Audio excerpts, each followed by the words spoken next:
আসসালামু আলাইকুম দর্শক, আজকে আপনাদের যে ভিডিও দেবো সেটা হলো আমার এই প্রজেক্টের TM1220 জাতের একটা টমেটোর ভিডিও। এটা হলো এয়ার মালিক সিডস কোম্পানির।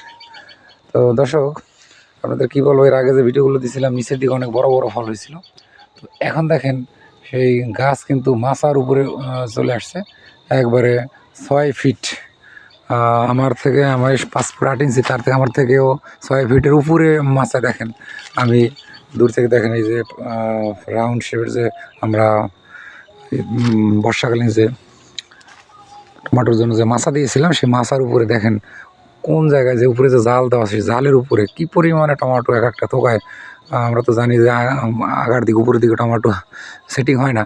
তো এখন দেখেন যে কী পরিমাণে টমেটো এখানে ঝুলতেছে, এক এক থোকায় অনেকগুলো করে। দেখেন, কাছ থেকে দেখলে আরও সুন্দর দেখা যেত। তো এইভাবে প্রত্যেকটা গাছে দেখেন, এইদিকে সব গাছ মাচার উপরে উঠে গেছে।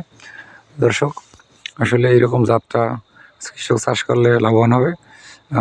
তো যদি আপনার এরকম ধরনের সঠিক তথ্য পরামর্শ পেতে চান, কোন জাত কখন চাষ করবেন, তাহলে আমাদের চ্যানেলটাকে বেশি বেশি করে সাবস্ক্রাইব করে দিন, শেয়ার করে দিন, তাতে আপনার উপকৃত হব। এবং যারা এগুলো দেখবে তারা বেশি করে উপকৃত হবে। তো আল্লাহ সবাইকে ভালো রাখুক, সুস্থ রাখুক। আসসালামু আলাইকুম রহমতুল্লাহি ওয়া বারাকাতুহু।